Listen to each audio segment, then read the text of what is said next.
All right, so let's break down the roundhouse kick. This one is a little bit more complicated than the side and front kick in many ways because the power for the roundhouse kick relies in many ways on your body. A common beginner mistake is they'll set up for a roundhouse kick, they'll have their right leg back, and they'll just take their leg, swing it up, and they'll just use their leg to generate the power. The thing is, with a roundhouse kick, it's almost like cracking a whip. In many ways, it's like cracking a whip. The last thing to actually move towards the target is your foot, your kicking foot.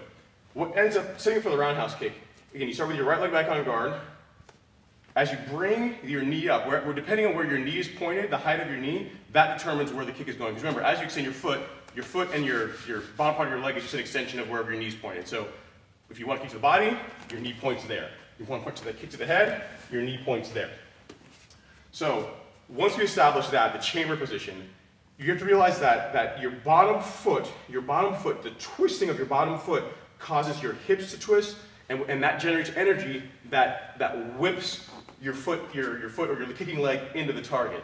So if you look at my bottom foot, doing it incorrectly, it looks like this.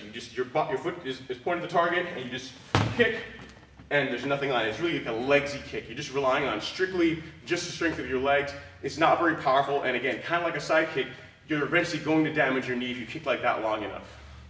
The drill to help improve your roundhouse kick is don't even throw a kick.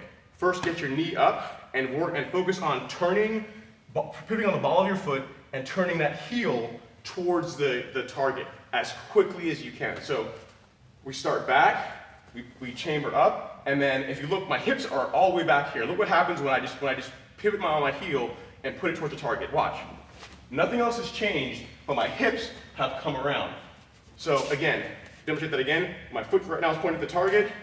My knees brought into the chamber, and the next thing that happens is I'm going to drive that heel, which is going to turn my hips, going to turn everything towards the target. So watch that heel first. I pivot, and it brings everything towards the target. So all that's really left at that point, once you get that twisting, that torque motion, in Tang Sudo we call it huri twilki. So huri, the waist, twilki, twisting, that coiling energy, that coiling action that generates energy for the kick.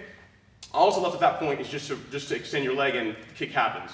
So again, the knee comes up. The next thing that happens is the kick starts from the floor and transmits up through your body, and finally the last thing that moves is this kicking leg. So knee up, watch this bottom foot. Knee comes up, this foot turns, hey, and down. Again, knee up, the bottom foot, I come up on the ball of my feet, I pivot, extend, strike, and down. So there's a lot more coordination involved in it, but if we put it together, this is what it looks like. So we'll kick toward the body first. Again, watch, the bottom foot is probably the most important aspect of developing a roundhouse kick, because if you get this part right, body mechanics takes over for the rest of it, okay? So again, foot point at the target, put that bottom heel, hey! And we generate a lot of power effortlessly striking the target. Again, going towards the head. The only difference between kicking to the body and kicking to the head is where the knee's pointed. So depending on your flexibility, will probably determine whether kicking the roundhouse kick to the head is easier for you, but it's really literally wherever your knee is, that's where the kick is going to end up. So we'll do one more kick, one to the head, one to the body. Again, the area of focus is that bottom foot. That is what powers your hips and creates the energy for the roundhouse kick. So to the body first, and then to the head. So hopefully those tips help you. The foot position for the roundhouse kick isn't terribly complicated. It's just, you're just pointing your foot. Again, the striking surface is like the shoelace portion of your foot, so there's not a whole lot going on there. The thing about the roundhouse kick that most people need to work on to improve is involving their hips to power the motion. Don't rely on your legs so much, it's more of your hips. Remember, your body, like throwing a kick is much like cracking a whip. Your body's the handle, your legs and feet are the whip. So you have to throw the handle first, and I'll have a whip to come around and catch up, and that's what generates effortless power.